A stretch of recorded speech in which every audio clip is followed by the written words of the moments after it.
Praise Lord. വളരെ അനുഗ്രഹിക്കപ്പെട്ട ഈ വിശുദ്ധ ദിവസത്തിനായിട്ട് ദൈവത്തെ നന്ദിയോടെ സ്തുതിക്കുന്നു.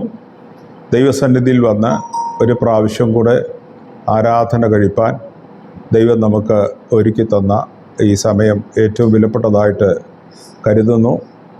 ഇന്ന് രാവിലെ ദൈവത്തിൻ്റെ വചനം ധ്യാനിക്കുക എന്ന അതിപ്രധാനമായ ഒരു ആത്മീയ ശുശ്രൂഷയിലേക്കാണ് നമ്മൾ പ്രവേശിക്കുന്നത്. തിരുവെഴുത്തുകളെ സംബന്ധിച്ച് വളരെ കൃത്യമായ അറിവും ബോധ്യവും നമുക്കുണ്ടാകുമ്പോഴാണ് നമുക്ക് ജീവിതത്തിൽ മാറ്റം വേണം എന്ന് നമ്മൾ തിരിച്ചറിയുന്നത്. ആ തിരിച്ചറിവിലൂടെ നമ്മൾ ജീവിതത്തിൻ്റെ നന്മയിലേക്ക് പ്രവേശിക്കുകയാണ്, അനുഗ്രഹത്തിലേക്ക് പ്രവേശിക്കുകയാണ്. ഒരു സമൂഹത്തെ ശരിയുടെ പക്ഷത്തേക്ക് കൊണ്ടുവരുവാൻ നമ്മൾ പ്രാപ്തന്മാരാകുകയാണ്.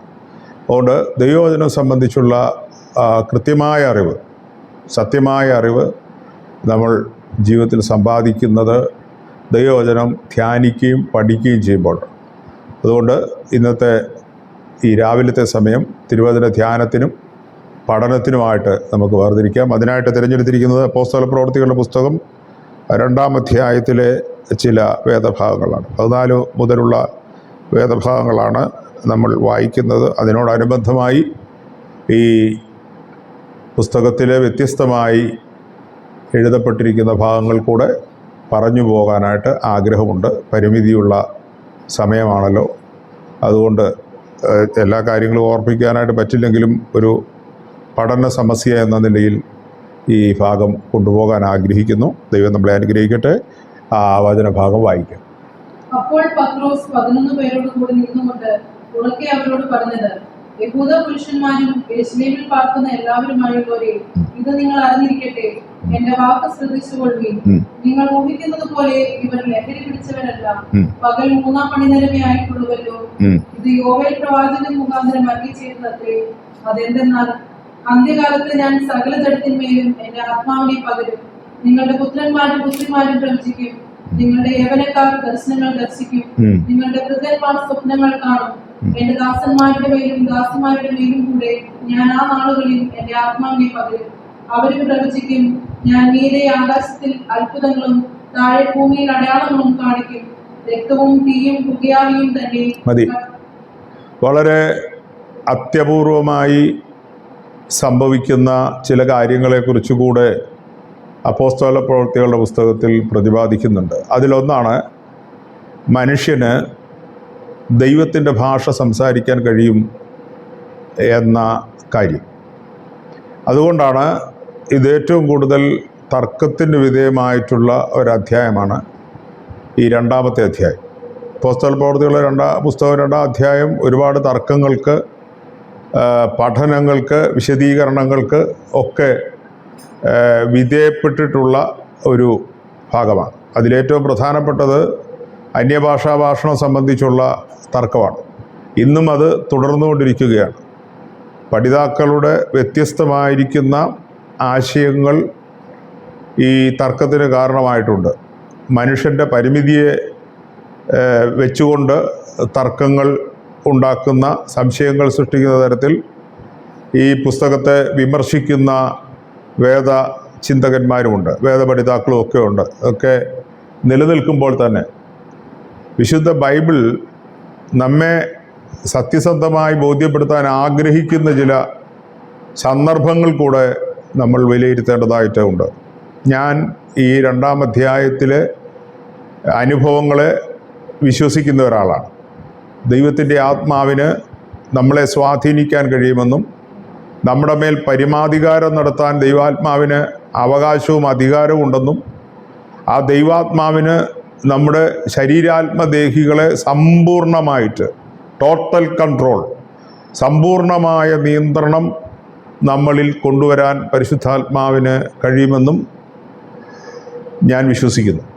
അതിൻ്റെ അടിസ്ഥാനത്തിലാണ് ഈ തിരുവെഴുത്തുകളുടെ പഠനത്തെ ഞാൻ മുന്നോട്ട് കൊണ്ടുപോകാൻ ആഗ്രഹിക്കുന്നത്. എൻ്റെ വിശ്വാസത്തിൻ്റെയും എൻ്റെ ബോധ്യത്തിൻ്റെയും എൻ്റെ തിരിച്ചറിവിൻ്റെയും അടിസ്ഥാനത്തിലാണ് ഈ പുസ്തകം ഞാൻ പഠനവിധേയമാക്കുന്നത്. തർക്കത്തിനോ വിവാദത്തിനോ വേണ്ടിയല്ല ഈ പ്രഭാഷണം.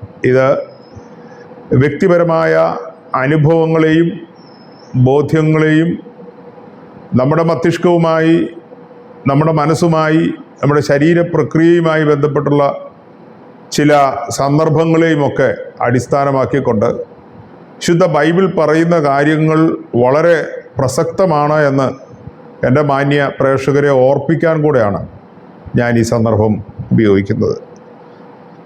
ഈ പറഞ്ഞു വെച്ച ആളെക്കുറിച്ചാണ് നമ്മൾ ആദ്യം ചിന്തിക്കേണ്ടത്. 11 പേരോടുകൂടെ 120 പേർ കൂടിയിരുന്ന ഒരു സംഘത്തിൽ എഴുന്നേറ്റ് നിന്ന് അകത്തും പുറത്തുമായി കൂടിയിരിക്കുന്ന ആളുകളോട്, അതായത് മർക്കോസിൻ്റെ മാളിക മുറിയുടെ അകത്തും പുറത്തുമായിട്ട് കൂടി നിൽക്കുന്ന ആളുകളോട് പൊതുവായിട്ട് സംസാരിക്കുന്ന ഒരു സംഭാഷണ വേദിയാണ് ഈ 2-ാം അധ്യായം 14 മുതലുള്ളതായ വേദഭാഗങ്ങളിൽ കാണുന്നത്. 13 വരെയുള്ള വേദഭാഗങ്ങൾ 2-ാം അധ്യായത്തിലെ പരിശുദ്ധാത്മ പ്രവേശനവും മർക്കോസിൻ്റെ മാളിക മുറിയിൽ കൂടിയിരുന്നവരുടെ മേലുള്ള പരിശുദ്ധാത്മാവിൻ്റെ ആധിപത്യം സ്ഥാപിക്കലും അവിടെ പരിശുദ്ധാത്മാവിൻ്റെ നിയന്ത്രണത്തിന് 120 പേർ വിധേയപ്പെട്ടതും അവരിൽ സംഭവിച്ച അത്ഭുതകരമായിരിക്കുന്ന മാറ്റങ്ങൾക്കും അനുഭവങ്ങൾക്കും ഒക്കെയാണ് വിശദീകരണമാണ് ഈ 1 മുതൽ 13 വരെയുള്ള വാക്യങ്ങൾ. 14 തുടങ്ങിയുള്ള വാക്യങ്ങൾ അത് ആസ്വദിച്ചറിഞ്ഞ, അനുഭവിച്ചറിഞ്ഞ, ബോധ്യപ്പെട്ട പത്രോസ് തൻ്റെ സഹപ്രവർത്തകരായ 11 പേരോടുകൂടെ എഴുന്നേറ്റ് നിന്നുകൊണ്ട് തങ്ങൾ ആസ്വദിച്ചറിഞ്ഞ, അനുഭവിച്ചറിഞ്ഞ ദൈവിക വാഗ്ദത്തത്തിൻ്റെ വിശദീകരണം പറയുകയാണ്. അവിടെ തർക്കമില്ലാതെ തന്നെ, സംശയങ്ങളില്ലാതെ തന്നെ പഴയ നിയമ എഴുത്തുകളെ അടിസ്ഥാനമാക്കി, പ്രവാചക പുസ്തകങ്ങളുടെ ഉള്ളടക്കങ്ങളെ അടിസ്ഥാനമാക്കി അതിൽ പ്രസക്തമായ ഒരു വേദഭാഗം താൻ അടർത്തിയെടുത്ത്, യോവേൽ പ്രവചനത്തിലെ ഒരു പ്രവചന ഭാഗം അടർത്തിയെടുത്തുകൊണ്ട് ആ പൊതുസമൂഹത്തെ അഭിസംബോധന ചെയ്യുകയാണ്. അതായത് പൊതുസമൂഹം എന്ന് പറയുമ്പോൾ യഹൂദരുണ്ട്, അവിടെ യെരുശലേമിൽ വന്നു പാർക്കുന്ന ആളുകളുണ്ട്, ഇതര സമൂഹത്തിൽപ്പെട്ട ആളുകൾ, അതായത് യഹൂദരല്ലാത്ത യെരുശലേമിൽ വന്നു പാർക്കുന്ന ആളുകൾ. അതെല്ലാം നമുക്ക് ഈ പുസ്തകത്തിൻ്റെ പഠനത്തിൽ നിന്ന് മനസ്സിലാക്കാൻ പറ്റുന്നുണ്ട്. അങ്ങനെ യഹൂദരും യഹൂദരല്ലാത്ത ഒരു പൊതുസമൂഹവും ഒന്നിച്ചുകൂടി നിൽക്കുന്ന യെരുശലേമിലെ പെന്തക്കോസ് പെരുന്നാളുമായിട്ട് ബന്ധപ്പെട്ട് വന്നിട്ടുള്ള ഒരു ജനതയോടാണ് പത്രോസ് എന്ന് പറയുന്ന സാധാരണക്കാരനായ ഒരു മനുഷ്യൻ വളരെ ആധികാരികമായി അതിപ്രസക്തമായ ഒരു കാര്യം പറയുന്നു. നമുക്കറിയാം, ഒരു മുക്കുവനെ സംബന്ധിച്ചുള്ള അദ്ദേഹത്തിൻ്റെ പരിമിതി, പ്രത്യേകിച്ച് അദ്ദേഹത്തിൻ്റെ പശ്ചാത്തലം, ജീവിത പശ്ചാത്തലം. ഗലീലയാണ് തൻ്റെ നാട്. ഗലീലയുമായി ബന്ധപ്പെട്ട ഒരു പരിസരമുണ്ട്, സാധാരണക്കാരായ ജനങ്ങളുടെ ഒരു പരിസരം. അധികം പട്ടണത്തിൻ്റെ പരിഷ്കാരങ്ങൾക്കൊന്നും വിധേയപ്പെടാത്ത ഒരു സ്ഥലം. അവർ ഗലീലക്കാരല്ലേ എന്ന് ചോദിക്കുമ്പോൾ ആ ഗലീല എന്ന നാടിൻ്റെ പ്രത്യേകതകൾ കൂടെ നമ്മൾ തിരിച്ചറിയേണ്ടതുണ്ട്. സാധാരണക്കാരായ ആളുകളാണ്, മുക്കുവന്മാരാണ് ഏറെയും. കടലിൽ പോയി മീൻ പിടിച്ച് ഓരോ ദിവസത്തെയും ജീവിതം തള്ളി നിൽക്കുന്ന സാധാരണക്കാരായ ആളുകൾ, സത്യസന്ധരായ ആളുകളാണ്. മുക്കുവന്മാരായ ആളുകൾ സത്യസന്ധരായ ആളുകളാണ്. അവർ പങ്കിട്ട് കൊടുക്കുവാനുള്ള വിശാല മനസ്സുള്ള ആളുകളാണ്. അവരുടെ ഇല്ലായ്മകളെക്കുറിച്ച് തുറന്നു പറയാൻ മനസ്സുള്ള ആളുകളാണ്. അല്ലാതെ പൊങ്ങച്ചക്കാരല്ലെന്നാണ് ഞാൻ പറഞ്ഞതിൻ്റെ താല്പര്യം. സത്യം വിളിച്ചു പറയാൻ മടിയില്ലാത്ത ആളുകളാണ്. വൈകാരികമായി സത്യത്തോട് പ്രതികരിക്കുന്ന ആളുകളാണ്. കൂടെ നിന്നാൽ ഒപ്പം നിൽക്കുന്ന ആളുകളാണ് ഗലീലക്കാർ. അതുകൊണ്ടാണ് യേശുവിനെ പിടിക്കാൻ വന്നപ്പോൾ പടയാളിയുടെ കാത് വെട്ടാനായിട്ട് പത്രോസ് വാളെടുത്ത് പടയാളിയുടെ കാത് വെട്ടുന്നത്, മൽക്കോസിൻ്റെ കാതറുത്ത് നിൽക്കുക എന്നൊക്കെ പറയുമ്പോൾ ഗുരുവിൻ്റെ കൂടെ ഒപ്പം നിൽക്കാനുള്ള ആ വിശാല മനസ്സിനെയൊക്കെ നമ്മൾ കാണേണ്ടതായിട്ടുണ്ട്. ചെയ്ത തെറ്റിനെ നമ്മൾ ന്യായീകരിക്കുകയല്ല, പക്ഷേ ഒപ്പം നിൽക്കുന്നവനെ കൂടി നിർത്തി സംരക്ഷിക്കാനുള്ള, സ്നേഹിക്കാനുള്ള, കരുതാനുള്ള, പങ്കുവയ്ക്കാനുള്ള ഗലീലക്കാരൻ്റെ മനസ്സ് നമ്മളിവിടെ വായിച്ചെടുക്കേണ്ടതായിട്ടുണ്ട്. അതുകൊണ്ട് ആ നാടിൻ്റെ സംസ്കാരത്തിനകത്ത് ഒരു സ്നേഹമുണ്ട്, അനുകമ്പയുണ്ട്, കരുണയുണ്ട്, ദയയുണ്ട്, പങ്കുവയ്ക്കലുണ്ട്. ഉള്ള സത്യം തുറന്നു പറയാൻ യാതൊരു മടിയില്ല. ഏത് വേദിയിലും അതെവിടെയും വെച്ച് സംസാരിക്കുന്നതിൽ യാതൊരു സംശയവുമില്ലാതെ തന്നെ പറയാൻ മനസ്സുള്ള ഒരു ജനതയുടെ പ്രതിനിധി എന്ന നിലയിലാണ് പത്രോസ് ഇവിടെ സംസാരിക്കുന്നത്. അതിലുപരി പരിശുദ്ധാത്മാവ് തനിക്ക് കൊടുത്ത പ്രചോദനം കൂടെ ആകുമ്പോൾ അതിൻ്റെ മാറ്റ്, സത്യസന്ധതയുടെ മാറ്റ് ഏറുകയാണ്. സത്യത്തിൻ്റെ മാറ്റ് കൂടുതൽ വെട്ടിത്തിളങ്ങുന്ന ഒരു സാഹചര്യം നമുക്കവിടെ ആ പ്രഭാഷണത്തിലുടനീളം കാണാനായിട്ട് സാധിക്കുന്നുണ്ട്. അപ്പോൾ പത്രോസിനെ ഈ ഒരു തരത്തിലേക്ക് രൂപപ്പെടുത്തിയെടുക്കുന്നതിൽ കൊത്തി ഭംഗിയുള്ള ഒരു വ്യക്തിയാക്കി, ഒരു മികവുറ്റ പ്രഭാഷകനാക്കി, വളരെ നന്നായി കാര്യങ്ങൾ വിശദീകരിക്കാൻ പ്രാപ്തിയുള്ള ഒരു അപ്പോസ്തോലനാക്കി, ഒരു ശിഷ്യനാക്കി മാറ്റുന്നതിൽ കർത്താവ് വഹിച്ച പങ്ക് വളരെ പ്രധാനപ്പെട്ടതാണ് എന്ന് നമ്മൾ മനസ്സിലാക്കണം. യേശുവിനോടുകൂടെ കഴിഞ്ഞ കാലഘട്ടത്തെക്കുറിച്ച് നമുക്കറിയാം. 3.5 വർഷക്കാലമായിരുന്നല്ലോ യേശുവിൻ്റെ ഭൂമിയിലെ പരസ്യ ശുശ്രൂഷയുടെ കാലം. പൊതുവിൽ അങ്ങനെയാണ് വിശ്വസിച്ചു പോരുന്നത്. അപ്പോൾ ഈ 3.5 വർഷക്കാലത്തെ യേശുക്രിസ്തുവിൻ്റെ കൂടെയുള്ള ജീവിതം പത്രോസിൻ്റെ ജീവിതത്തിൽ ഒരുപാട് മാറ്റങ്ങൾക്ക് സാക്ഷ്യം വഹിച്ചിട്ടുണ്ട്. എടുത്തിയാട്ടം, ആവേശകരമായ പ്രതികരണം, അനാരോഗ്യകരമായ സമീപനങ്ങൾ തുടങ്ങി ഒത്തിരി ബലഹീനതകൾ തന്നിൽ ഉണ്ട് എന്ന് കർത്താവിന് അറിയാമായിരുന്നു മാത്രമല്ല, അത് പത്രോസിനെ പലപ്പോഴായിട്ട് ബോധ്യപ്പെടുത്തിയിട്ടുമുണ്ട്. അതുമാത്രമല്ല, ദൈവം കൊടുക്കുന്നതെന്തും അതിന് മായം ചേർക്കാതെ, മാലിന്യപ്പെടുത്താതെ പറയാനുള്ള ശുദ്ധമായ ഒരു മനസാക്ഷി കൂടെ ഈ പത്രോസിനുണ്ടായിരുന്നു. സംശയം ഒട്ടും തന്നെ സ്വാധീനിക്കാത്ത ഒരു വ്യക്തിത്വത്തിൻ്റെ ഉടമയായിരുന്നു പത്രോസ്. നമ്മളെയൊക്കെ സംബന്ധിച്ചൊരു കാര്യം കേട്ടാൽ പല ആവർത്തി അതിനെക്കുറിച്ച് ശരിയാണോ തെറ്റാണോ എന്ന് ചിന്തിക്കുന്ന ഒരു പ്രകൃതിയാണ് പൊതുവെ മനുഷ്യനുള്ളത്. സാധാരണ മനുഷ്യന്, നോർമലായിട്ട് ഫങ്ഷൻ ചെയ്യുന്ന ഒരു മനുഷ്യന് അങ്ങനെ ചിന്തിക്കും. അതായത് സംശയങ്ങളിൽ കൂടെ പഠനം നടത്തുന്ന ഒരു രീതിയാണ് പൊതുവെ മനുഷ്യനുള്ളത്. അങ്ങനെയാണ് വേണ്ടതും. ഏത് കാര്യത്തെയും എടുത്തിയാടി വിശ്വസിക്കാതെ സംശയിച്ച് ആ സംശയ നിവാരണം വരുത്തി ശരിയാണെന്ന് ഉറപ്പുവരുത്തിയതിന് ശേഷം അത് ജീവിതത്തിൽ പ്രായോഗികമാക്കുകയോ മറ്റുള്ളവർക്ക് പറഞ്ഞു കൊടുക്കുകയോ പറയാൻ പരിശ്രമിക്കുകയോ ചെയ്യുന്ന ഒരു സുബോധത്തിൻ്റെ പ്രവണതയാണ് സാധാരണക്കാരായ മനുഷ്യരിൽ ഉള്ളത്. എന്നാൽ ചിലരങ്ങനല്ല. കേട്ട പാതി കേൾക്കാത്ത പാതി, ശരിയാണോ തെറ്റാണോ എന്നൊക്കെ അറിയാതെ കിട്ടിയതെല്ലാം ആളുകൾക്ക് പങ്കുവെച്ചു കൊടുത്ത് നിർവൃതി അടയുന്ന ഒരു പ്രത്യേക പ്രവണത പണ്ട് കാലം മുതലുണ്ട്. ഏഷണി പറഞ്ഞു വരുത്തുന്ന ആളുകളെ കുറിച്ചൊക്കെ നമുക്ക് കേട്ടിട്ടുണ്ട്. നമ്മളറിയാം, ഏഷണിക്കാരായ ആളുകൾ. അവരോട് ഒരു കാര്യം കിട്ടിയാൽ അത് സത്യമാണോ എന്നറിയാതെ, അതിനെക്കുറിച്ച് സംശയിക്കാതെ മറ്റുള്ളവരോട് സത്യം എന്ന പോലെ അവതരിപ്പിക്കുന്ന ആളുകൾ നമ്മുടെ സമൂഹത്തിൽ ഉണ്ട്. അതൊരു വൈകല്യമാണ്, സ്വഭാവ വൈകല്യമാണ്. അതൊരു തരം ജീവിതത്തിൻ്റെ അപക്വമായിരിക്കുന്ന പ്രവണതയാണ്. അങ്ങനെയുള്ള ആളുകൾ ഉണ്ട്. ആ അവസ്ഥയൊക്കെ ഒരുപാട് ജീവിതങ്ങളെ തകർത്ത് കളഞ്ഞിട്ടുണ്ട്, ഒരുപാട് കുടുംബങ്ങളെ തകർത്തിട്ടുണ്ട്, ഒരുപാട് വ്യക്തികളെ തകർത്തിട്ടുണ്ട്. അതുകൊണ്ടാണ് സംശയ വിചാരങ്ങളെ വിധിക്കാതെ എന്നൊക്കെ പറയുന്നത്.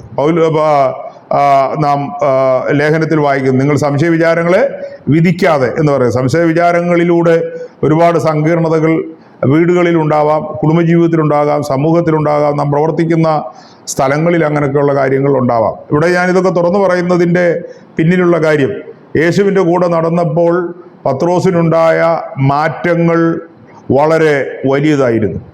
എന്ന് പറഞ്ഞാൽ ഈ സംശയങ്ങൾക്ക് വലിയ സ്വാധീനമൊന്നും പത്രോസിൻ്റെ ജീവിതത്തിൽ ഉണ്ടായിരുന്നില്ല. കേൾക്കുന്നത്, ക്രിസ്തുവിൽ പ്രത്യേകിച്ച് യേശുവിൽ നിന്ന് കേൾക്കുന്നതിന് 100% വിശ്വാസ്യതയാർന്നത് ആണ് എന്ന് പത്രോസ് അംഗീകരിച്ചിരുന്നു.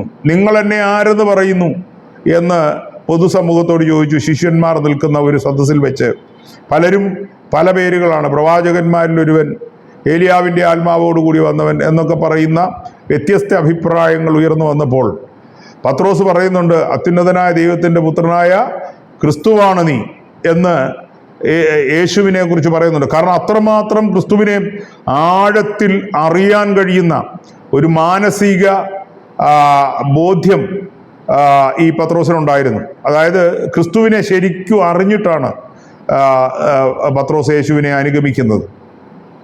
അപ്പോൾ കർത്താവ് തന്നെ അതിന് സാക്ഷ്യം പറയുന്നുണ്ട്, ഇത് ജഡരക്തങ്ങളല്ല, സ്വർഗത്തിലെ എൻ്റെ പിതാവത്രേ നിനക്കിത് വെളിപ്പെടുത്തി തന്നു. അപ്പം ദൈവിക വെളിപ്പാടുകളെ അപ്പാടെ ഉൾക്കൊള്ളാൻ കഴിയുന്ന ഒരു മാനസിക നിലവാരമുള്ള, ആരോഗ്യമുള്ള, അതിനനുകൂലമായി മനസ്സിനെയും ശരീരത്തെ ആത്മാവിനെയും ഒക്കെ പരുവപ്പെടുത്തിയ ഒരു വ്യക്തിയായിരുന്നു പത്രോസ് എന്ന് നമുക്കറിയാൻ പറ്റും. അപ്പോൾ ഈ 2-ാം അധ്യായത്തിൽ, അപ്പോസ്തല പ്രവൃത്തികളുടെ പുസ്തകം 2-ാം അധ്യായത്തിൽ പത്രോസ് പരിശുദ്ധാത്മാവിനെ കുറിച്ച് വിശദീകരിക്കുമ്പോൾ ആ വിശദീകരണത്തിന് എത്രമാത്രം പ്രാധാന്യമുണ്ട് എന്ന് തൻ്റെ കഴിഞ്ഞകാല ജീവിത വെളിപ്പെടുത്തലുകളിൽ അടിസ്ഥാനമാക്കിക്കൊണ്ട് നമ്മൾ പഠിക്കേണ്ടതുണ്ട്. അപ്പോൾ അതുകൊണ്ടാണ് ഞാൻ ഇത്രയും വിശദീകരണങ്ങൾ പറഞ്ഞത്. ഒരു സത്യസന്ധനായ മനുഷ്യൻ, ഒരു പച്ചയായ മനുഷ്യൻ, കൂടെ നിർത്താൻ കൊള്ളാവുന്ന ഒരു മനുഷ്യൻ, ദൈവത്തെ അപ്പാടെ വിശ്വസിക്കുന്ന ഒരു മനുഷ്യൻ, ക്രിസ്തുവിനോടൊപ്പം സഞ്ചരിച്ച് ജീവിത പാഠങ്ങൾ ഉൾക്കൊണ്ട ഒരു മനുഷ്യൻ, തിരുത്തലുകൾക്ക് മനസ്സ് വെച്ചു കൊടുത്ത ഒരു മനുഷ്യൻ, ജീവിതത്തിൻ്റെ പാളിച്ചകളെക്കുറിച്ച് അനുദപിക്കാൻ മനസ്സുള്ളയാളാണ്, തെറ്റുപറ്റി എന്ന് പറഞ്ഞ് കരഞ്ഞ് തിരിച്ചു വരാൻ മനസ്സുള്ള നല്ലൊരു മനസ്സിൻ്റെ ഉടമ, അതാണ് ഈ പത്രോസ് എന്ന് പറയുന്നത്. തൻ്റെ തെറ്റുകളെ ഓർത്ത് താൻ വിലപിക്കുന്ന ചില സന്ദർഭങ്ങൾ യേശുവിൻ്റെ ഗതസമനം മുതലുള്ള വിസ്താര സമയം ഒക്കെ തന്നെ തുടരുമ്പോൾ നമുക്ക് കാണാനായിട്ട് പറ്റുന്നത്. പീലാത്തോസിൻ്റെ മുമ്പിലെ വിസ്താര സമയങ്ങളിലൊക്കെ പത്രോസ് തൻ്റെ ജീവിതത്തിലേക്ക് തിരിഞ്ഞു നോക്കുകയും തള്ളിപ്പറച്ചിലിൻ്റെ ഏറ്റവും അതിക്രൂരമായിരിക്കുന്ന തൻ്റെ ബലഹീനതയെക്കുറിച്ച് താൻ അവിടെ തിരിച്ചറിയുകയൊക്കെ ചെയ്തിട്ട് കരഞ്ഞ് നിലവിളിച്ചുകൊണ്ട് ദൈവസന്നിധിയിലേക്ക് അനുതാപത്തോടെ വരുന്ന ഒരു നല്ല പാപിയുടെ മനസ്സും നമുക്കവിടെ കാണാൻ കഴിയുന്നുണ്ട്. അനുതാപത്തിൻ്റെ മനസ്സ് കാണിക്കുന്ന, തെറ്റുകളെ തിരുത്താനുള്ള മനസ്സ് കാണിക്കുന്ന ഒരു മനുഷ്യൻ. അപ്പോൾ ഒരു പച്ചയായ മനുഷ്യനാണ്, സത്യസന്ധനായ മനുഷ്യനാണ് എന്ന കാര്യത്തിൽ നമുക്കൊരു തർക്കവും ഇല്ല പത്രോസിനെ കുറിച്ച്. അതുകൊണ്ട് ഈ 2-ാം അധ്യായത്തിൽ പത്രോസ് ഈ 11 പേരോടുകൂടി എഴുന്നേറ്റ് നിന്ന് സംസാരിക്കുമ്പോൾ താൻ പറയുന്ന വിഷയം സംബന്ധിച്ച് നമുക്ക് നല്ല ബോധ്യമുണ്ടാവണം. ആ വ്യക്തിയെ അളന്ന് ആദ്യം തിട്ടപ്പെടുത്തണം. പറയുന്ന ആളാരാണ് എന്ന് അറിഞ്ഞിട്ട് വേണം നമുക്ക് ആ വിഷയത്തെ സമീപിക്കാനായിട്ട്. അതായത് ഒരു വിഷയത്തിൻ്റെ എഴുത്തുകാരൻ അല്ലെങ്കിൽ അതിൻ്റെ ഓതർ ആരാണ് എന്നറിഞ്ഞതിന് ശേഷമാണ് ആ വിഷയത്തിന് ആധികാരികതയുണ്ടോ എന്ന് നമ്മൾ തീരുമാനിക്കേണ്ടത്. നമ്മൾ ചിലപ്പോൾ പഠനത്തിന് വേണ്ടി, റിസർച്ചിന് വേണ്ടി, ഒരു കാര്യത്തെക്കുറിച്ച് ആധികാരികമായിട്ട് അറിയാൻ വേണ്ടി നമ്മൾ പുസ്തകം തിരയുമ്പോൾ, വായനയ്ക്കുള്ള പ്രതലം തിരയുമ്പോൾ, അല്ലെ കേൾവിക്കുള്ള ആ ഒരു മീഡിയ നമ്മൾ തിരയുമ്പോൾ നമ്മൾ ആദ്യം അന്വേഷിക്കുന്നത് ഈ വിഷയം ആധികാരികമായി ചർച്ച ചെയ്തിട്ടുള്ള ഓതർ ആരാണ് എന്നതാണ് നമ്മൾ ആദ്യം തിരയുന്നത്. നമ്മൾ ചോദിക്കാറുണ്ട്, നിങ്ങൾ വായിച്ച പുസ്തകം ഏതാണ്? പുസ്തകത്തെക്കുറിച്ച് പറയുമ്പോൾ ചോദിക്കും, ആ പുസ്തകം എഴുതിയ ഓതർ ആരാണ് എന്ന് ചോദിക്കാറുണ്ട്. ഓതറിനെ ചോദിക്കുന്നതെന്ന് ചോദിച്ചാൽ ആ ഓതറിനെ അടിസ്ഥാനമാക്കിയാണ് ആ സബ്ജക്റ്റ് എത്രമാത്രം ആഴത്തിൽ പഠിച്ചയാളാണ്, അദ്ദേഹം എത്രമാത്രം ഭംഗിയായിട്ടത് പ്രതിപാദിക്കും എന്നത്. എന്നിട്ട് വേണം അതിനെക്കുറിച്ച് റിസർച്ച് ചെയ്യാൻ, അതിനെക്കുറിച്ച് പഠിക്കാൻ, വായിക്കാൻ, മനസ്സിലാക്കാൻ. അങ്ങനെയാണെങ്കിൽ 2-ാം അധ്യായത്തിൽ പത്രോസ് എന്ന് പറയുന്ന ആ പ്രഭാഷകൻ, പൊതുസമൂഹത്തെ അഭിസംബോധന ചെയ്യുന്ന ആ പ്രഭാഷകൻ ആരാണ്, അദ്ദേഹത്തിൻ്റെ ഒതൻറ്റിസിറ്റി അറിഞ്ഞിട്ട് വേണം എന്ത് ചെയ്യാനായിട്ട്, അദ്ദേഹം അവതരിപ്പിക്കുന്ന വിഷയത്തെക്കുറിച്ച് നമുക്ക് പഠിക്കാൻ. അങ്ങനാണെങ്കിൽ പത്രോസിന് ഒതൻറ്റിക്കായിട്ട് കാര്യങ്ങളെ പറയാനായിട്ടുള്ള പ്രാപ്തി ഉണ്ടെന്നുള്ളത് അദ്ദേഹത്തിൻ്റെ പിന്നാമ്പുറം പഠിക്കുമ്പോൾ നമുക്ക് മനസ്സിലാക്കാനായിട്ട് പറ്റുന്നുണ്ട്. അപ്പോൾ ഈ 2-ാം അധ്യായം പത്രോസിനെ സംബന്ധിച്ച്, അദ്ദേഹത്തിൻ്റെ വിശദീകരണം സംബന്ധിച്ച് വളരെ ആഴത്തിൽ നമ്മെ ബോധ്യപ്പെടുത്താൻ കഴിയുന്ന തരത്തിലാണ് പുസ്തകരചനയുടെ പ്രത്യേകത എന്ന് പറയുന്നത്. പ്രത്യേകിച്ച് 2-ാം അധ്യായത്തിൽ ഒത്തിരി അലിഗറിക്കലായിട്ടുള്ള ഇൻ്റർപ്രിട്ടേഷൻസ് ഉണ്ട്. അതുകൊണ്ട് അത്ര അലിഗോറിക്കൽ ഇൻ്റർപ്രിട്ടേഷൻസ് ഉള്ളതുകൊണ്ട് നമുക്ക് വളരെ വസ്തുതാപരമായി ഇതിനെ പഠിക്കേണ്ടത് ഈ കാലഘട്ടത്തിൻ്റെ ആവശ്യമാണ്. പ്രത്യേകിച്ച് പുതിയ തലമുറയോട് നമുക്ക് സത്യസന്ധമായി സംസാരിക്കേണ്ടതുണ്ട്. അവർ പലയിടത്തു നിന്ന്, പലരിൽ നിന്ന് പല കാര്യങ്ങൾ അറിയുകയാണ്. പ്രത്യേകിച്ച് ബൈബിൾ സംബന്ധിച്ച്, അതിൻ്റെ ആത്മീക ഇടപെടലുകൾ സംബന്ധിച്ച്, പരിശുദ്ധാത്മാവിനെ സംബന്ധിച്ച്, പ്രവചനം സംബന്ധിച്ച്, വെളിപ്പാടുകൾ സംബന്ധിച്ച്, ദർശനങ്ങൾ സംബന്ധിച്ച്, അന്യഭാഷാ ഭാഷണം സംബന്ധിച്ചുള്ള ഒരുപാട് തർക്കങ്ങൾ നടക്കുകയാണ്. അപ്പോൾ പുതിയ തലമുറയ്ക്ക് കൺഫ്യൂഷനാണിത്. വിശ്വസിക്കാൻ പറ്റാത്ത ഒരു പുസ്തകമാണ് എന്ന നിലയിൽ ബൈബിളിനെ അവതരിപ്പിക്കുന്ന ആളുകളുണ്ട്. പഴഞ്ചനാണ്, ഇത് മിത്തുകളുടെ ഒരു സമാഹാരമാണ് എന്ന നിലയിലൊക്കെ ഇതിനെക്കുറിച്ച് പ്രചരിപ്പിക്കുന്ന ആളുകളുണ്ട്. ഇത്തരുണത്തിലാണ് നമ്മൾ ഈ പുസ്തകത്തിൻ്റെ ആധികാരികത ഈ പൊതുസമൂഹത്തോട്, ഈ തലമുറയോട് നമുക്ക് പറയേണ്ടതായിട്ട് ഉള്ളത്. അതുകൊണ്ട് തന്നെ ഈ പ്രഭാഷണത്തിലേക്ക് പത്രോസ് എത്തിപ്പെടേണ്ടി വന്നതിൻ്റെ സാഹചര്യം, അതായത് 14-ാമത്തെ വാക്യം മുതൽ പത്രോസിന് ഈ പൊതുസമൂഹത്തെ ബോധ്യപ്പെടുത്താനുണ്ടായ ഒരു സാഹചര്യം എന്താണ് എന്നുകൂടെ മനസ്സിലാക്കിക്കൊണ്ട് നമുക്ക് മുന്നോട്ട് പോകേണ്ടതുണ്ട്. ആ സാഹചര്യമാണ് 2-ാം അധ്യായം 1-ാം വാക്യം മുതൽ 13 വരെയുള്ള അനുഭവങ്ങൾ, സംഭവങ്ങൾ നമുക്ക് വിശദീകരിച്ചു തരുന്നത്. അതും കൂടെ ഇതിൻ്റെ ഭാഗമായിട്ട് നമുക്ക് പഠനത്തിന് വിധേയമാക്കാം. പെന്തക്കോസ്ത് നാൾ വന്നപ്പോൾ എല്ലാവരും ഒരു സ്ഥലത്ത് ഒന്നിച്ചു കൂടിയിരുന്നു. പെന്തക്കോസ്ത് നാൾ എന്നത് അവരുടെ ആദ്യഫല പെരുന്നാളാണ്. വളരെ പ്രധാനപ്പെട്ടതാണ്, സന്തോഷത്തിൻ്റെതാണ്. ഒരു ഉത്സവ പ്രതീതി എന്ന നിലയിൽ ജനങ്ങൾക്കിടയിൽ ആനന്ദവും ആഹ്ലാദവും സംഘടിതമായിരിക്കുന്ന ഒരു സാമൂഹിക അന്തരീക്ഷവും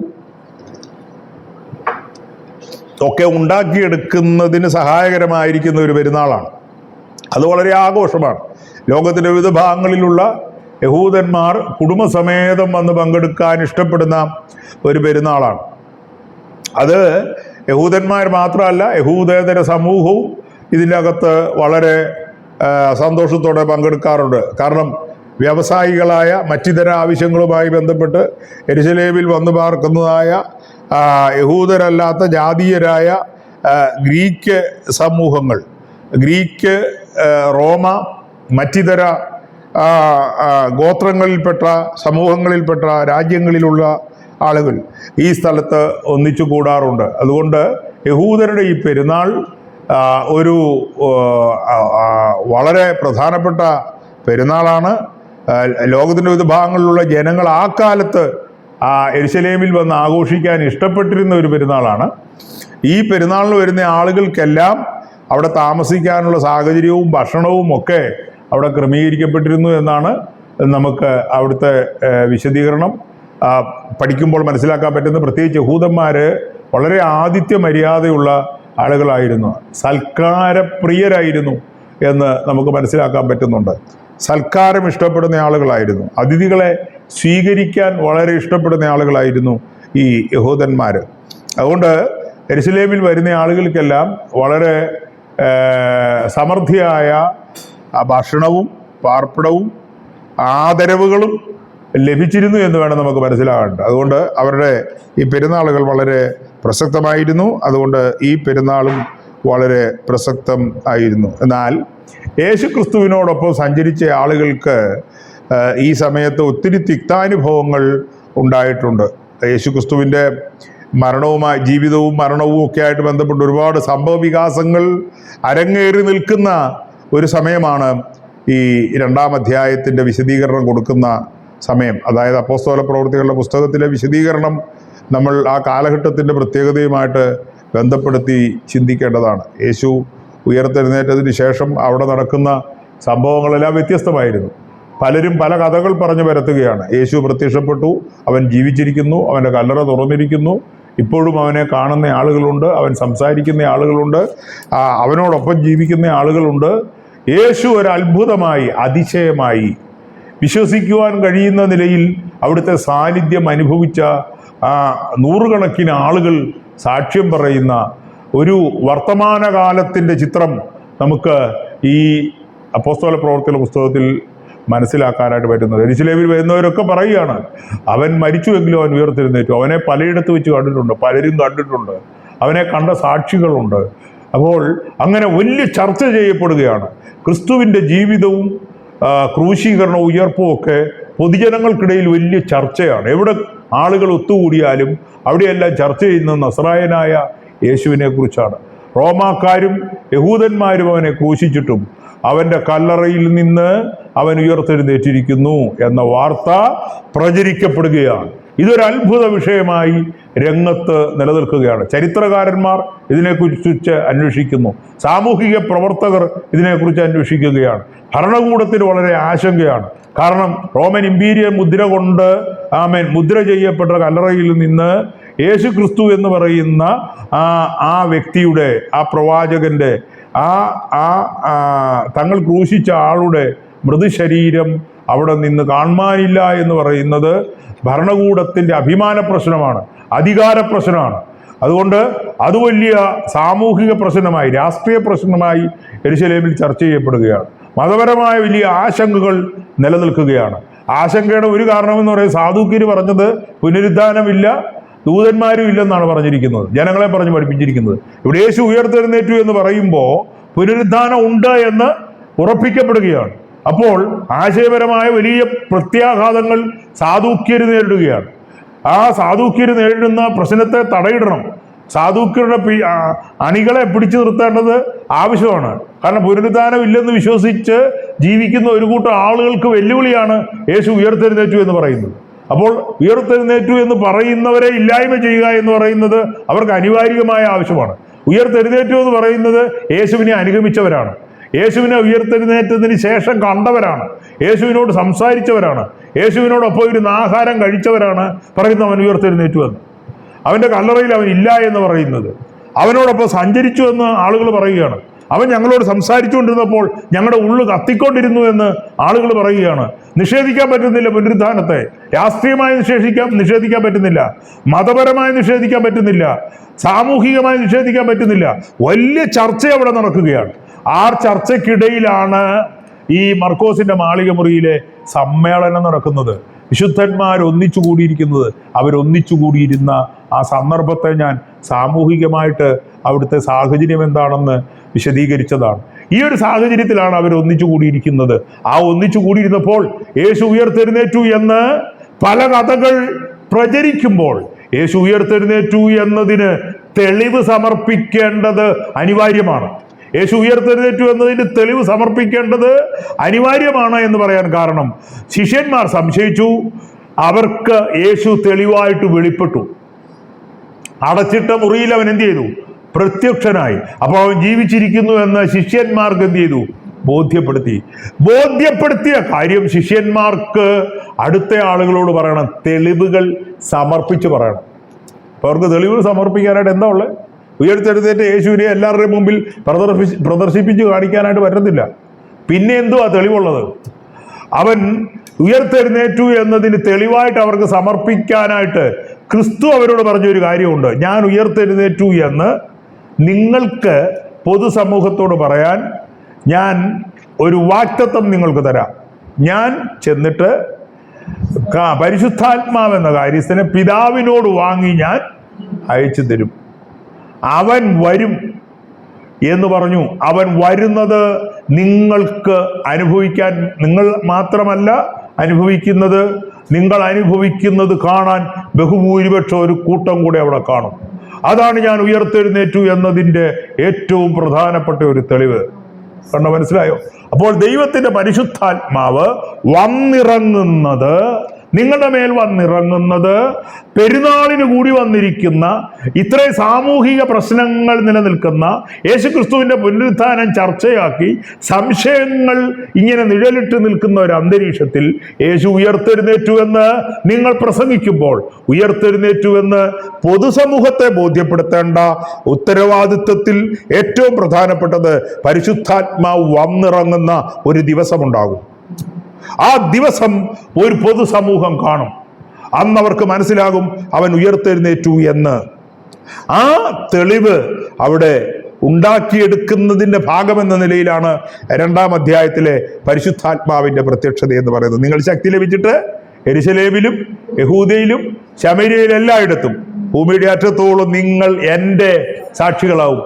എൻ്റെ സാക്ഷികളാകും എന്ന് പറഞ്ഞാൽ എന്താ സാക്ഷ്യം പറയുന്നത്?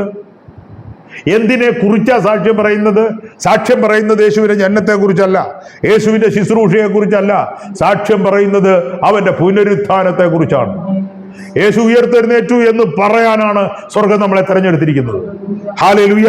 യേശു ജീവിച്ചിരുന്നു എന്ന് പറയുന്നത് മാത്രമല്ല, യേശു ജനിച്ചത് പരിശുദ്ധാത്മാവിലാണ് എന്ന് പറയുന്നത് മാത്രമല്ല, യേശു ഭൂതത്തെ പുറത്താക്കി, രോഗിയെ സൗഖ്യമാക്കി, കുഷ്ഠരോഗിയെ ശുദ്ധരാക്കി എന്ന് പറയുന്നതിനല്ല മാത്രമല്ല നമ്മളെ കർത്താവ് വിളിച്ചിരിക്കുന്നത്, അവൻ ഉയർത്തെഴുന്നേറ്റു എന്ന് പറയാനാണ്.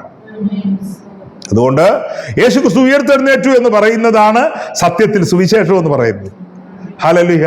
അതുകൊണ്ടാണ് സുവിശേഷത്തിന് ഡെഫിനിഷൻ കൊടുക്കുമ്പോൾ പുനരുത്ഥാനം പ്രത്യേകിച്ച് പൗലോസ് അവിടെ എഴുതി ചേർക്കുന്നത്. ദാവീദിന്റെ സന്തതിയായി ജനിച്ചു മരിച്ചടക്കപ്പെട്ട് ഉയർത്തെഴുന്നേറ്റ യേശുവിനെ ഓർത്തുകൊള്ളുക, അതാകുന്നു സുവിശേഷം. യേശു മരിച്ചിട്ട് ഉയർത്തെഴുന്നേറ്റില്ലായിരുന്നുവെങ്കിൽ ഞങ്ങളുടെ പ്രസംഗം വ്യർത്ഥമാണ്, നിങ്ങളുടെ വിശ്വാസവും വ്യർത്ഥമാണ്. അപ്പോൾ പുതിയ നിയമ സത്യമെന്ന് പറയുന്നത് യേശു ക്രിസ്തുവിന്റെ പുനരുത്ഥാനാണ്. അപ്പം യേശു പുനരുദ്ധരിക്കപ്പെട്ടു എന്നതിന്റെ തെളിവെന്ന് പറയുന്നത് അവന്റെ പരിശുദ്ധാത്മാവ് വന്നിറങ്ങിയ ആ ദിവസം മുതൽ ആ തെളിവ് ആരംഭിച്ചിരിക്കുകയാണ്. ആ തെളിവിന്റെ അടിസ്ഥാനത്തിലാണ് സുവിശേഷം ലോകത്തോട് പ്രസംഗിക്കപ്പെടുന്നത്. യേശു ഉയർത്തെഴുന്നേറ്റു എന്നത് പ്രസംഗിക്കപ്പെടുവാൻ നമ്മുടെ കയ്യിൽ ഏറ്റവും പ്രധാനപ്പെട്ട തെളിവ് അവന്റെ ആത്മാവ് നമ്മുടെ മേലുണ്ട് എന്നുള്ളതാണ്. യേശുവിനെ മരിച്ചവരുടെ ഇടയിൽ നിന്ന് ഉയർപ്പിച്ചവന്റെ ആത്മാവ് നിങ്ങളുടെ ഉള്ളിൽ ഉണ്ടെങ്കിൽ, നിങ്ങളുടെ ഉള്ളിൽ വസിക്കുന്നുവെങ്കിൽ നിങ്ങളെയും അവൻ എന്ത് ചെയ്യും? ക്രിസ്തുവിനോടുകൂടെ ഉയർപ്പിക്കും. ആമേൻ. അപ്പോൾ യേശു ക്രിസ്തു ഉയർത്തെഴുന്നേറ്റു എന്നത് നമ്മളിൽ ഉറപ്പാക്കുന്നതിനാണ് പരിശുദ്ധാത്മാവിനെ നമ്മുടെ അകത്തേക്ക് എന്ത് ചെയ്തിരിക്കുന്നത്? നമ്മളിലേക്ക് നൽകിയിരിക്കുന്നത്. അതിനാണ് അതിൻ്റെ അകത്ത് എഴുതിയിരിക്കുന്നത്, പെട്ടെന്ന് കൊടിയ കാറ്റ് അടിക്കുന്നത് പോലെ ആകാശത്തു നിന്നൊരു മുഴക്കമുണ്ടായി, അവർ ഇരുന്നിരുന്ന വീട് മുഴുവനും നിറച്ചു. ആമേൻ. ഇംഗ്ലീഷിൽ ഒന്ന് വായിക്കാമോ? And suddenly there came a sound from heaven as of rushing mighty winds, and it filled all the house where they were sitting. All house, മുഴുവൻ വീട് മുഴുവനും നിറച്ചു എന്ന് പറഞ്ഞാൽ അവരിരുന്നിരുന്ന സ്ഥലം മുഴുവൻ പരിശുദ്ധാത്മാവിന്റെ നിയന്ത്രണത്തിലായി എന്നാണ്. Control of the holy spirit, പരിശുദ്ധാത്മാവിന്റെ നിയന്ത്രണത്തിൽ ആയി എന്നാണ്. ഈ നിറച്ചു എന്ന് നമുക്കവിടെ ഫിൽഡ് വിത്ത് ഹോളി സ്പിരിറ്റ് എന്ന് പറയുന്നത് നമ്മൾ മനസ്സിലാക്കേണ്ടത് ദൈവത്തിൻ്റെ ആത്മാവ് അവിടെ വന്ന് നിയന്ത്രണം ഏറ്റെടുത്തെന്നാണ്. ആ സ്ഥലത്ത് കൂടിയിരുന്നവരുടെ മേൽ നിയന്ത്രണം ഏറ്റെടുത്തു എന്നാണ്. അവരിരുന്നിരുന്ന വീട് മുഴുവൻ നിറച്ചു. ആമേൻ. ആ അന്തരീക്ഷത്തിനകത്ത് 120 പേരെ ദൈവാത്മാവ് ചേർത്തിരുത്തി. കാരണം അവരാണ് വിശ്വസിച്ചത് വാഗ്ദത്തത്തിന്റെ പരിശുദ്ധാത്മാവിനെ അയക്കുമെന്ന്. എന്നോട് കേട്ട വാഗ്ദത്തത്തിന്റെ പരിശുദ്ധാത്മാവിനെ പ്രാപിക്കേണ്ടതിന് നിങ്ങൾ യെരൂശലേമിൽ പോയി കാത്തിരിക്കണം എന്ന് പറയുകയാണ്. ആ വാക്ക് വിശ്വസിച്ച 120 പേരാണ് ഈ മർക്കോസിന്റെ മാളിക മുറിയിൽ എന്ത് ചെയ്തിരിക്കുന്നത്? ഒന്നിച്ചു കൂടിക്കുന്നത്. വിശ്വസിക്കുന്നവരുടെ മേൽ വ്യാപരിക്കുന്ന ദൈവശക്തി. അങ്ങനെയാണെങ്കിൽ ഈ 120 പേർ വിശ്വസിച്ചു, അവരൊന്നിച്ചു കൂടിയിരുന്ന സ്ഥലത്ത് അവരെ മർക്കോസിന്റെ മാളിക മുറിയിൽ ഒന്നിച്ചു കൂടിയിരുന്നവരെ ദൈവാത്മാവ് അതിന്റെ കൺട്രോൾ ഏറ്റെടുത്തു. ഇതാണ് ബൈബിൾ നമ്മളോട് പറയുന്നത്. വിശ്വസിച്ച് ഒന്നിച്ചു കൂടിയിരിക്കുന്നവരുടെ കൺട്രോൾ ഏറ്റെടുക്കുക എന്നതാണ് പരിശുദ്ധാത്മാവിന്റെ ഏറ്റവും പ്രധാനപ്പെട്ട ഉദ്ദേശം. വിശ്വസിക്കാത്തവരുടെ നിയന്ത്രണം ഏറ്റെടുക്കുക എന്നല്ല, വിശ്വസിക്കുന്നവരുടെ നിയന്ത്രണം ഏറ്റെടുക്കുക. മറിയ പറയുകയാണ്, ഞാനൊരു പുരുഷനെ അറിയാത്തവൾ, എനിക്കിതെങ്ങനെ സംഭവിക്കും? എന്നിട്ട് അവൾ പിന്നെ പറയുന്ന ഒരു കാര്യമുണ്ട്, പരിശുദ്ധാത്മാവിനെ അക്സെപ്റ്റ് ചെയ്യുക. ആ കൺട്രോളിലേക്ക് അവൾ വരികയാണ്. എന്നിട്ട് ഒരു വാക്ക് അവൾ പറയുന്നുണ്ട്, പരിശുദ്ധാത്മാവിൻ്റെ കൺട്രോളിലേക്ക് അവളെ കൊടുക്കാൻ ഒരു വാക്ക് അവൾ പറയുന്നുണ്ട്. ആമേൻ. ഞാൻ കർത്താവിൻ്റെ ദാസി, അവിടുത്തെ ഇഷ്ടം പോലെ എനിക്ക് ഭവിക്കട്ടെ. അതാണ് ഫെയ്ത്ത് എന്ന് പറയുന്നത്. പരിശുദ്ധാത്മാവിൻ്റെ കൺട്രോളിലേക്ക് നമ്മളെ വിട്ടുകൊടുക്കുവാൻ നമ്മൾ പറയുന്ന വാക്കുകൾക്ക് വിശ്വസിക്കുന്ന വിശ്വാസത്തിന് വളരെ പ്രാധാന്യമുണ്ട്. ഹൃദയം കൊണ്ട് വിശ്വസിക്കുകയും വായ് കൊണ്ട് ഏറ്റുപറയുകയും ചെയ്യുമ്പോൾ ദൈവാത്മാവ് നമ്മുടെ ഉള്ളിൽ പ്രവർത്തിക്കുന്ന ചില ക്രിയകൾ ഉണ്ട്. അതുകൊണ്ട് ഏറ്റുപറയാൻ തയ്യാറാവണം. കവനന്റ് ദൈവത്തിന് വളരെ പ്രധാനപ്പെട്ടതാണ്. നിങ്ങൾ വായി തുറന്ന് കവനന്റ് പറയുമ്പോൾ, നിങ്ങൾ സമ്മതം പറയുമ്പോൾ, ആമേൻ, നാളെ നിങ്ങൾ തിരുത്തി പറഞ്ഞാലും ആമേൻ, ദൈവത്തോട് നിങ്ങൾ ചെയ്ത കവനന്റ് അവിടെ നിലനിൽക്കും. പിടികിട്ടിയോ നിങ്ങൾക്ക്? കവനന്റിന് വളരെ പ്രാധാന്യമുണ്ട്. വിശ്വാസത്തിൽ ഒരാളെ ബലപ്പെടുത്തി നിർത്തുന്നത് കവനന്റാണ്. കവനന്റ് നിങ്ങൾ ചെയ്യുമ്പോൾ നിങ്ങളുടെ ബ്രെയിൻ ആ കവനന്റിനെ സ്റ്റോർ ചെയ്യും. അതാണ് ഏറ്റവും പ്രധാനപ്പെട്ട ഒരു കാര്യം. നിങ്ങൾ ഒരാളുമായിട്ട് ആമേൻ ഒരു കവനന്റിൽ ഏർപ്പെടുമ്പോൾ, ആ കവനന്റ് ഹൃദയം കൊണ്ട് വഞ്ചനയില്ലാതെ സത്യസന്ധമായി നിങ്ങൾ ആ കവനന്റ് ഏർപ്പെടുമ്പോൾ, ആ കവനന്റ് നിങ്ങളുടെ ബ്രെയിനിനകത്ത് ദൈവത്തിൻ്റെ സ്വാഭാവികമായി നാച്ചുറലി സ്റ്റോർ ചെയ്യപ്പെടും. പക്ഷെ ആ കവനന്റ് നിങ്ങൾ പറഞ്ഞതിന് ശേഷം നിങ്ങൾക്ക് ആ കവനന്റിൽ ഉറച്ചു നിൽക്കാൻ പറ്റുന്നില്ല. ഉറച്ചു നിൽക്കാൻ പറ്റാതെ അതൊരു കോടതി വ്യവഹാരത്തിലേക്ക് പോവുകയാണ് എങ്കിൽ, അല്ലെങ്കിൽ മറ്റൊരു ഇടത്തേക്ക് അതൊരു ചർച്ചയ്ക്ക് ചെല്ലുകയാണെങ്കിൽ, ആ കവനന്റ് പറഞ്ഞാൽ നിങ്ങൾ തോറ്റുപോകും എന്നൊരു സന്ദർഭം വന്നാൽ, നിങ്ങൾ ആ കവനന്റിനെ മറച്ചു പിടിച്ചിട്ട് പറയും, ഞാൻ അങ്ങനെ പറഞ്ഞിട്ടില്ല, ഞാൻ അങ്ങനെ ചെയ്തിട്ടില്ല, ഞാൻ ആ സന്ദർഭത്തിൽ അവിടെ ഇല്ലായിരുന്നു എന്നൊക്കെ ആരെയൊക്കെയോ പ്രസാദിപ്പിക്കാൻ, എവിടുന്നൊക്കെയോ രക്ഷപ്പെടാൻ, ആരെയൊക്കെയോ മറച്ചു വെക്കാൻ നിങ്ങൾ പറയുമ്പോഴും ഒരു കാര്യം നമ്മൾ ഓരോരുത്തരും മനസ്സിലാക്കണം, കവനന്റ് എന്ന് പറയുന്നത് നമ്മൾ ഒരിക്കൽ ചെയ്തു കഴിഞ്ഞാൽ അതവിടെ എപ്പോഴും സ്ഥായിയായിട്ട് നിലനിൽക്കുന്ന ഒന്നാണ്. അതിനെ മാറ്റാനും മറിക്കാനും പറ്റത്തില്ല. അതുകൊണ്ടാണ് നമ്മൾ ഈ ശാരീരിക ബന്ധത്തിൽ ഏർപ്പെടുക, റിലേഷൻഷിപ്പിൽ ഏർപ്പെടുക എന്നൊക്കെ പറയുമ്പോൾ ബൈബിൾ ഒരു കാര്യം പറഞ്ഞിരിക്കുന്നത്, അതിൻ്റെ അകത്തുണ്ടാകുന്ന ഫീലിങ്സ്, അതിൻ്റെ അകത്തുണ്ടാകുന്ന പ്ലഷർ, അതെല്ലാം നമ്മുടെ ശരീരവുമായിട്ട് ബന്ധപ്പെട്ട്, നമ്മുടെ മനസ്സുമായിട്ട് ബന്ധപ്പെട്ട്, നമ്മുടെ ബ്രെയിനിൽ സ്റ്റോർ ചെയ്യപ്പെടുകയാണ്. അതുകൊണ്ട് ഉൽപ്പത്തി പുസ്തകം വളരെ കൃത്യമായിട്ട് പറഞ്ഞു, മനുഷ്യൻ അപ്പനെയും അമ്മയും വിട്ട് ഭാര്യയോട് പറ്റിച്ചേരും, അവരിരുവരും ഒരു ദേഹമായി തീരും. പറഞ്ഞ മനസ്സിലായോ? അപ്പനും മക്കളും ജനിതകപരമായിട്ടാണ്, DNA ഒരു ദേഹമായി തീരുന്നതെങ്കിൽ, വൈകാരികമായി ഹൃദയപൂർവം ഒന്നിക്കുന്നവർ ചേരുന്നത് അവർ പറയുന്ന കവനന്റ് വെച്ചാണ്. അപ്പൊ നിങ്ങളൊന്ന് ഓർത്ത് നോക്കിയേ, കവനന്റ് എന്ന് പറയുന്നത് വളരെ പ്രധാനപ്പെട്ടതാണ്, ചെറിയ കാര്യമല്ല. നമ്മൾ സ്നാനം ചെയ്തതിന് ശേഷം കരയിലേക്ക് കയറി വരുന്നതിന് മുമ്പ്, നമ്മൾ സ്നാനപ്പെടുന്നതിനും ഒക്കെ ഭാഗമായിട്ട് കവനന്റ് പറയാറുണ്ട്. യേശു ക്രിസ്തുവിൽ വിശ്വസിക്കുന്നുണ്ടോ, മരണപര്യന്തം വിശ്വസ്തനായിരിക്കുമോ എന്നൊക്കെ ചോദിക്കുമ്പോൾ നമ്മളെ സ്നാനപ്പെടുത്തുവാനായിട്ട് നമ്മളോടൊപ്പം നിൽക്കുന്ന ആ ദൈവദാസനോട് അല്ലെങ്കിൽ ആ കാർമ്മികനോട് നമ്മൾ സമ്മതിക്കുന്നുണ്ട് നിന്നോളാവെന്ന്. അതൊരു കവനന്റാണ്. അത് നിങ്ങളുടെ ബ്രെയിനിനകത്ത്, നിങ്ങളുടെ തലച്ചോറിനകത്ത് അതവിടെ സ്റ്റോർ ചെയ്യപ്പെടുകയാണ്. അത് അവിടെ സ്റ്റോർ ചെയ്യപ്പെടുക മാത്രമല്ല, ദൈവത്തിൻ്റെ തിരുഹൃദയത്തിൽ അത് സ്റ്റോർ ചെയ്യപ്പെടുകയാണ്. നിങ്ങൾക്കറിയാമല്ലോ, നെറ്റുമായിട്ട് കണക്ട് ചെയ്ത് നിങ്ങൾ എന്തൊക്കെ ചാറ്റ് ചെയ്താലും അത് ക്ലൗഡിൽ സ്റ്റോർ ചെയ്യപ്പെടുമെങ്കിൽ, അത് അന്തരീക്ഷത്തിൽ സ്ഥാപിതമായിരിക്കുന്ന ഡിവൈസിൽ സ്റ്റോർ ചെയ്യപ്പെടുമെങ്കിൽ, നിങ്ങൾ മനസ്സിൽ ദൈവവുമായിട്ട് ചെയ്ത എല്ലാ കവനന്റുകളും, മനുഷ്യനുമായിട്ട് ചെയ്ത എല്ലാ കവനന്റുകളും സ്റ്റോർ ചെയ്യപ്പെടുന്നത് നിങ്ങളുടെ മെമ്മറി മാത്രമല്ല, അത് സ്വർഗത്തിലും ദൈവത്തിന്റെ തിരുഹൃദയത്തിലും അത് സ്റ്റോർ ചെയ്യപ്പെടും എന്ന കാര്യത്തിൽ യാതൊരു സംശയവുമില്ല. അവന്റെ കണ്ണിന്റെ മുമ്പിൽ മറവായിരിക്കുന്നത് ഒന്നുമില്ല, സകലവും അവന്റെ കണ്ണിന്റെ മുമ്പിൽ നഗ്നവും മലർന്നുമായിട്ടിരിക്കുന്നു. അടുത്ത വാക്യമാണ് പ്രസക്തി. അവനുമായിട്ടാണ് നമുക്ക് കാര്യം ഉള്ളത്. അവനുമായിട്ടാ, വേറെ ആരുമായിട്ടുമല്ല, അവനുമായിട്ട്. ഇന്ത്യയുടെ സുപ്രീം കോടതിയുമായിട്ട് നമുക്ക് ഈ രാഷ്ട്രത്തിന്റെ നിയമ സംവിധാനത്തിൽ നമുക്ക് ബന്ധമുണ്ട്. പക്ഷേ അതിനേക്കാൾ വലിയൊരു കാര്യമുണ്ട്. കർത്താവുമായിട്ടുള്ളൊരു കാര്യം. അവിടെ നിന്റെ കൈകൾ ബലപ്പെട്ടിരിക്കുക എന്ന് പറയുന്നത് വളരെ പ്രധാനപ്പെട്ട കാര്യമാണ്. അപ്പോൾ ഞാൻ പറഞ്ഞത്, ഈ കവനന്റ് ഒന്ന് ഊട്ടി ഉറപ്പിക്കണം. പരിശുദ്ധാത്മാവ് കർത്താവിനെ അനുഗമിപ്പാൻ ഇറങ്ങിത്തിരിച്ച വിശുദ്ധന്മാരുമായിട്ടൊരു കവനന്റിൽ ഏർപ്പെടുന്നതിന് ചില ഫീലിങ്സ് അവർക്ക് വേണം, ചില പ്ലഷർ അവർക്ക് വേണം, ചില ആത്മീകമായ അനുഭൂതികൾ അവർക്കുണ്ടാകണം, ചില അനുഭവങ്ങളിലേക്ക് അവർ നടത്തപ്പെടണം, അത്ഭുതകരമായ ചില സന്ദർഭങ്ങളിലേക്ക് അവരെ കൊണ്ടുപോകണം. അതവരുടെ മെമ്മറിക്കകത്ത് സ്റ്റോർ ചെയ്യണം. ആ സ്റ്റോർ ചെയ്ത മെമ്മറി ഓരോ ജീവിതത്തിന്റെ വ്യത്യസ്ത സമയങ്ങളിൽ എടുത്ത് ഉപയോഗിച്ച് റിക്കവർ ചെയ്യപ്പെടണം. പറഞ്ഞു മനസ്സിലായോ? മർക്കോസിന്റെ മാളിക മുറിയിൽ അവർക്കുണ്ടായ പ്ലഷർ, അവർക്കുണ്ടായ ഫീലിങ്, അതെല്ലാം അവിടെ വെച്ച് സ്റ്റോർ ചെയ്യപ്പെട്ടു. ഉപദ്രവം നേരിട്ടപ്പോ, ഒറ്റപ്പെടലുണ്ടായപ്പോ, മരണം അവരെ വേട്ടയാടാൻ തുടങ്ങിയപ്പോഴൊക്കെ അവർ ഈ മെമ്മറിയിൽ ഈ സ്റ്റോർ ചെയ്ത സുന്ദരമായ അനുഭവങ്ങൾ, പരിശുദ്ധാത്മാവ് അവർക്ക് കൊടുത്ത അതിജീവനത്തിന്റെ ശേഷി ഉപയോഗിച്ച് അവർ ക്രിസ്തുവിനെ വീണ്ടും വീണ്ടും സാക്ഷിച്ചുകൊണ്ടിരുന്നു. പറയരുതെന്ന് പറഞ്ഞിടത്തെല്ലാം അവർ ക്രിസ്തുവിനെ കുറിച്ച് പറഞ്ഞു. പറഞ്ഞാൽ തടവറയിലിടുവെന്ന് പറഞ്ഞപ്പോഴും അവർ പറഞ്ഞു, തടവറയിലിട്ടോ, ഞങ്ങൾ ക്രിസ്തുവിനെ കുറിച്ച് പറയും. നിങ്ങളെ ന്യായവിസ്താര സഭയിൽ കൊണ്ടുചെല്ലും എന്ന് പറഞ്ഞപ്പോൾ പറഞ്ഞു, എവിടെയൊക്കെ പോയാലും മരിക്കേണ്ടി വന്നാലും ഞങ്ങൾ ഈ ക്രിസ്തുവിനെ കുറിച്ച് പറയും. കാരണം എന്നാണെന്നറിയോ? എൻ്റെ മെമ്മറിക്കകത്ത് ആ പ്രഷർ ഇപ്പോഴും അങ്ങനെ തന്നെ കിടക്കുക. ആ സുഖം, ദൈവാത്മാവുമായിട്ട് ബന്ധപ്പെട്ട ആ സുഖം, ആ സന്തോഷത്തോടെ കിടക്കുന്നതുകൊണ്ട് തടവറ എനിക്ക് സങ്കടം തരുന്നില്ല.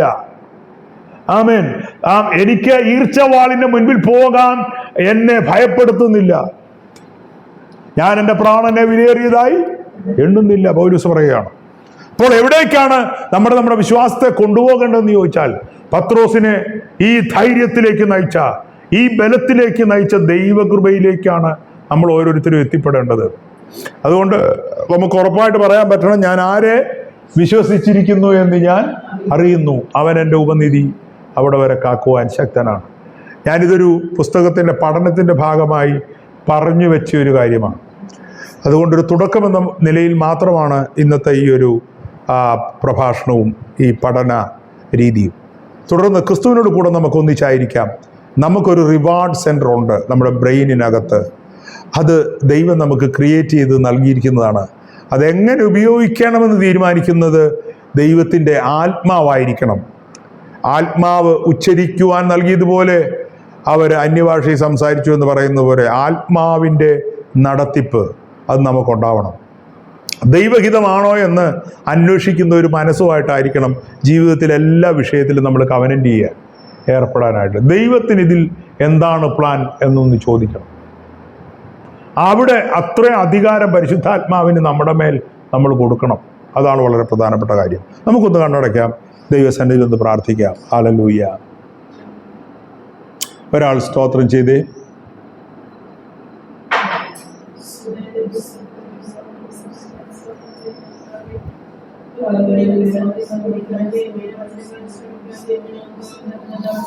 ശുറബാലക ധിരമനാരക ശബ്ദന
ആമേൻ.